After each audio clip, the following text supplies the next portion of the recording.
어김없이 돌아오는 계절의 순서에 파릇한 봄 기운이 지천을 물들입니다. 산세 깊은 이 작은 마을에도 봄은 찾아왔는데요. 물소리가 아주 그냥 시원하게 들리네. 안녕하세요. 야경 왔어요. 기분 좋은 발걸음이 닿는 곳, 작은 폐교인데요. 아, 폐교를 이렇게 해놨구나. 시사교육박물관. 야, 이것도 뭐야? 신문들이 있네. 도대체 정체가 뭐지? 네, 실례합니다. 계세요? 네, 안녕하세요. 네. 안녕하세요. 잠깐. 아니, 두 분이 나오셔가지고 일단 반갑습니다. 제가 좀 당황했네요. 네. 반갑습니다. 네, 이쪽으로 좀 오시죠. 박물관장 김명건입니다. 아, 박물관장님이시고. 네. 그러면 저는 옆에 계신 화가 김갑진입니다. 네, 여기 현재 지킴이로 형님이에요. 동생이고요. 네. 아, 형님이시고 동생분이고. 네. 예. 화가 형님 그리고 여기 박물관장 동생. 그래서 오늘 두 분과 그 대화를 좀 나눠야 될 것 같은데 일단 오면서 보니까 시사교육박물관이라고 요즘에 여러 종류의 박물관이 많은데 또 이런 박물관을 저는 오늘 처음 봤네요. 사람들이 일반적으로 가장 흔해 빠진 신문을 쓰레기로 다 버리잖아요. 뭐 음식물 포장지, 뭐 택배 포장지 이렇게 쓰고 버리잖아요. 그 버려지는 신문을 어떤 가치 있는 교육 자료, 역사 자료로 해서 이렇게 활용하면 되겠다 해가지고 86년 오래됐죠. 한 33년, 86년부터 해가지고 신문 자료를 꾸준히 스크랩부터 시작해가지고 자료를 수집해서 이게 양이 방대해지고 하면서 이제 박물관을 폐교를 활용해가지고 이 곡성에 이르게 됐습니다. 신문의 매력에 빠져 평범한 직장인이자 특별한 수집가로 살아간 지 어느덧 33년. 그 결과물을 나누기 위해 지난 2012년 곡성의 시사교육 박물관을 열었습니다. 어떤 것들이 있는지 한번 둘러볼까요? 보시죠. 남북관계에 관련된 거, 그리고 사건 사고에 관련된 거. 김일성, 김정일 사망 그때 신문 뭐부터 시작해서 국내 문제에서는 남북관계가 항상 많은 뉴스의 비중을 차지하더라고요. 네. 어떤 뭐 분단국가의 어떤 슬픔이 되다 보니까 그런 게 좀 안타깝더라고요.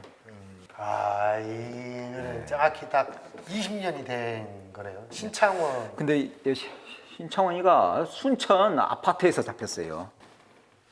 야, 이렇게 하나하나 보면 그냥 타임머신을 타고 이게 그냥 그때 그 시절로 돌아가는 듯한 쭉 한눈에 다 볼 수 있겠네요. 맞습니다. 시간 여행이죠. 그러니까 시간 우리 여행. 역사에 대한 시간 여행, 뭐 역사에서 뭐 교훈을 배워야 한다잖아요. 그런 측면에서 제 박물관의 시사교육박물관의 역할이 그런 측면에서 굉장히 중요한 거죠. 주요 일간지부터 지방지, 스포츠 신문 등 다양한 분야를 아우르며 신문 수집을 이어왔는데요. 그가 모으는 것은 단순한 신문지가 아닌 시대의 흔적인 동시에 근현대사의 생생한 발자취가 되고 있습니다. 잠깐 둘러봐도 자료가 정말 방대하거든요. 언제부터 이 수집을 하시게 된 겁니까? 지금 횟수로는 30년이 넘었네요. 벌써 86년에 고등학교 2학년 때 처음 접하게 됐으니까 33년째죠. 제가 이제 학교 다닐 때도 사회 과목을 좋아했고 또 세상 물정을 또 그 신문을 통해서 이제 접하게 됐고, 그러다가 이제 집에서 이제 보는 지방 신문 사진 위주로 해가지고 이제 스케치북에다 이제 스크랩을 그렇게 시작을 하게 됐는데요. 너무나 그때 좀 직감적으로 이걸 해서 나중에 어떤 전시관 같은 거, 박물관 같은 거 만들어서 전시해가지고 사람들에게 보여주면은 우리 역사에 대한 어떤 공부도 되고 좋은 역사 자료로 남겠다, 그런 생각이 직감적으로 왔어요. 이것만 꾸준히 하면은 성공하겠다. 아니 동생분이 하라는 공부는 않고 맨날 신문 보고 뭐 신문 모으고 했을 때 그때 좀 어떻게 생각하셨어요? 그러니까 저는 그때 동생이 이제 학교 다닐 때는 구체적으로 몰랐고 저는 근데 나중에 이제 집에 와서 보면 스크랩 해놓은 게 집에로 쌓여져 있어서 동생이 이제 신문을 모으고 있구나 자료를 그때 그렇게 알게 됐죠. 제가 확실히 이제 깨달은 거는 군대 가가지고 군대에서 집에 오니까 소포로 신문을 군대에서도 수집을 해서 집으로 보내더라고요. 그래서 동생이 이제 이게 미쳤구나. 이걸 좀 알게 됐지요. 동생이 아주 수집하고 신문지 자료를 모으는데 아주 굉장히 열정을 갖고 있구나. 이제 그때 확실히 알게 된 거지요. 제가 이제 고등학교 졸업을 88년에 했으니까요. 그때 졸업하고 나서 제일 큰 고민이 대한민국의 남자는 국방 의무가 있잖아요. 군대를 가야 하는데 이거 어떻게 해야 하나? 이 신문 스크랩은 해야 하는데 군대를 가게 되면 못 하잖아요. 어떻게 이거 빠질 수 있으면 빠져야겠는데 방법이 없잖아요. 그래서 이제 선택한 게 어떻게 보면 이제 머리를 쓴 거죠. 이거 직업군인을 가면은 직업군인은 영예 거주도 되고 뭐 수입도 월급도 충분히 나오잖아요.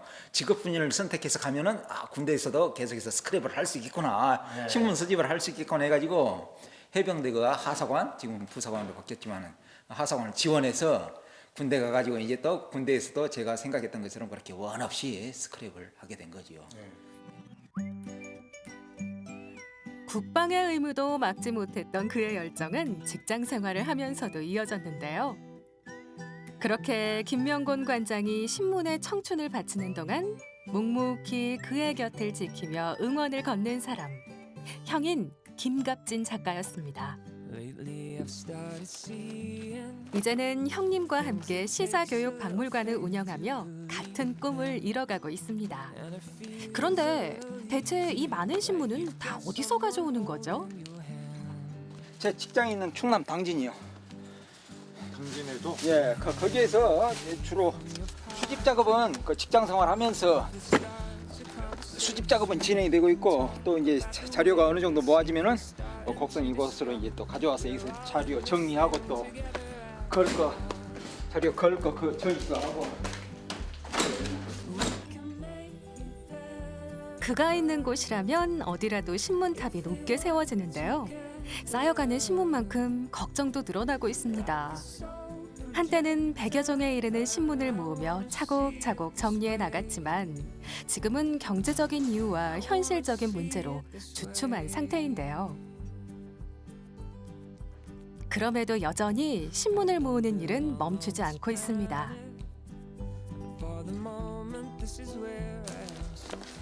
보시면 알겠지만 똑같은 신문이 세 부씩 2018년 12월 10일자 2018년 12월 10일자 2018년 12월 10일자 마찬가지 매일 경제도 마찬가지. 세부시 안에 이유가 있어요? 근데? 야, 한 분은 원본으로 그 제본 책자 만들어서 보관하고 두 분은 이제 전시용으로 뭐 스크랩도 하고 해가지고 전시용으로 이제 사용을 하고요. 한 부 가지고는 안 돼요. 온전히 신문의 자료적 가치를 보존하고 싶어 지난 1996년부터 2007년까지 11년간의 신문을 빠짐없이 제본했다는데요. 살짝 구경해볼까요? 신문 이게 제보 원본이에요, 원본. 원본. 예, 원본 한 15만 부 정도. 그리고 권수로는 3,800권, 4,000권이 약간 안 돼요. 어머 키가. 이야. 권당 페이지 수가 1,000페이지 정도예요, 대략. 그러니까 이게 2006년 12월 6일 하루째예요. 그러니까 하루 거에. 예, 2,000. 와. 오리지널 원본이에요. 대전일보부터 딱 나오네요. 2006년 12월 6일. 이렇게 해서 이게 하루치 거란 말이죠? 하루치 신문을 한 권을 제본으로 만들어낸 거예요. 이 책자로 된 이 제본이 몇 권 있다고 다시 한번? 4,000권에서 조금 부족해. 3,900 3,980여 권 정도 그 정도 될 거예요. 페이지 수로는 400만 페이지가 되는 거죠. 어마어마합니다. 켜켜이 쌓인 소식을 하나씩 묶으며 세상에 단 하나뿐인 신문 제본을 만들었다는 김명곤 관장. 그에게 있어 신문이란 어떤 의미일까요? 요즘 뭐 젊은 세대도 그렇고 뭐 저 같은 경우도 그렇고 또 연세 드신 분들도 다 이렇게 스마트폰으로 신문을 접하잖아요. 뉴스를 접하고. 근데 우리가 보는 이 종이신문 매력이 있을 것 같거든요. 뭐 종이신문을 뭐 시대를 보는 창 거울 뭐 그렇게 얘기를 하거든요. 저한테는 종이신문이 하나의 마이 라이프 생활이고 네. 또 마이 프렌드 친구고 그리고 이게 이제 뭐 가장 중요한 건데요. 마이 드림 종이신문은 나에게 꿈이에요. 꿈. 그게 저에게는 그게 종이신문의 매력입니다. 운명보도 같은 거. 33년 동안 이제 자료 수집하면서 가장 뭐 어려웠던 점은 어떤 점이 있었을까요? 집에 형제가 좀 많아요. 근데 이제 뭐 누구나 다 뭐 아픔은 있겠지만은 여동생, 누나, 형, 가족들이 많이 병, 투병 이겨내지 못하고 일찍 운명을 했죠. 때론 무모한 도전이라며 비웃는 사람들로 인해 상처받기도 했지만 그에게 가족은 언제나 든든한 울타리가 돼주었습니다.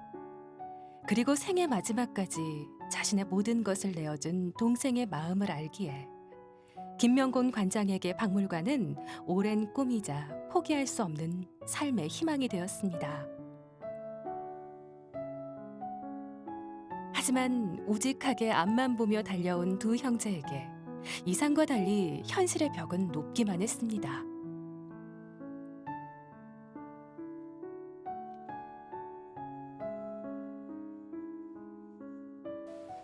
실은 개인이 이런 박물관을 운영한다는 게 쉬운 일은 아니잖아요. 돈도 많이 투자를 해야 되지만 투자만큼 많은 이렇게 방문객, 관람객이 좀 찾아와서 수익이 발생을 해야 되는데 그런 측면도 쉬운 일은 아닐 것 같고 어떠십니까? 지금까지는 뭐 순수하게 이제 저희 힘으로 버텨왔습니다. 동생이 이제 직장 생활하면서 그 월급 받아가지고 그 월급으로 모든 걸 유지하면서 그러니까 저희들이 이제 부족한 게 자본을 뭐 따로 저축해 놓은 거 이런 게 전혀 없다 보니까 자본을 가지고 있는 게 전혀 없어요. 그러다 보니까 확장을 시키고 어떤 제대로 된 박물관을 꾸미고 싶어도 지금 현재 상황에 이제 이러지도 못하고 저러지도 못하는데 어떤 딜레마가 박혀 있어요. 그래서 이제 중요한 거는 자본을 가진 제 이제 3자가 같이 우리와 협력을 해서 이제 방법 중에 하나가 제대로 된 박물관의 보석을 빛나게 이 세상에 내놓을 이제 어떤 그런 방법이 있었으면 좋겠다는 생각이 들어요. 한편으로는. 지금 이 공간 시사교육박물관이 지니고 있는 이 공간의 의미에 대해서 한번 여쭤볼게요. 똑같이. 재미와 감동과 추억과 향수와 그리고 이게 가장 중요한 건데 교훈이죠. 교훈. 많은 사람들이 그 5가지를 느낄 수 있는 공간. 이 문화 복합 공간으로서 그 역할을 하는 거예요. 이 박물관에 가지고 있는 지금 소장품 이거는 뭐 대한민국의 역사 자료로서 역사의 가치로서 충분하고 현대 자료의 역사의 모든 부분들이 지금 총망라돼서 지금 수집되고 있고 보관되고 있으니까 그것만으로도 어떤 굉장히 뭐 꼭 우리 제가 당사자고 동생이 당사자가 아니라 굉장히 자부심을 가져도 되고 또 역사의 중요한 부분을 한 부분을 아주 크게 차지하고 있다고 생각하고 있습니다. 그것만으로도 훌륭하다고 봅니다. 자신들의 인생으로 쌓은 자료가 다음 세대의 아이들에게 도움이 되길 바란다는 김갑진 작가와 김명곤 관장. 그들의 바람처럼 이 무수한 이야기들이 세상의 중심에 서는 날을 기대해 봅니다.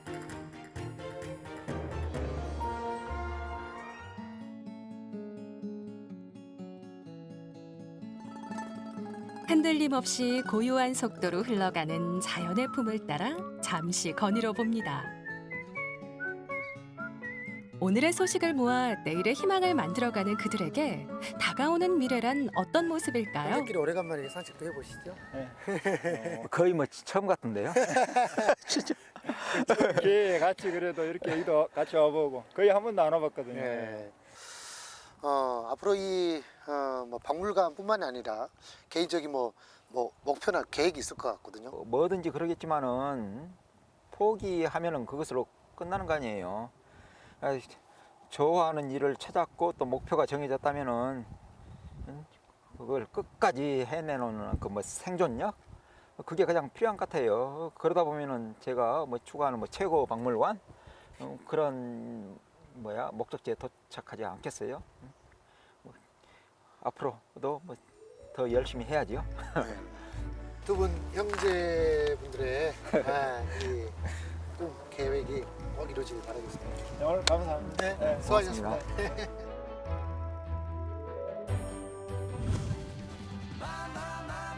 오늘도 멈추지 않는 열정으로 세상의 이야기를 엮어가는 김명곤 관장.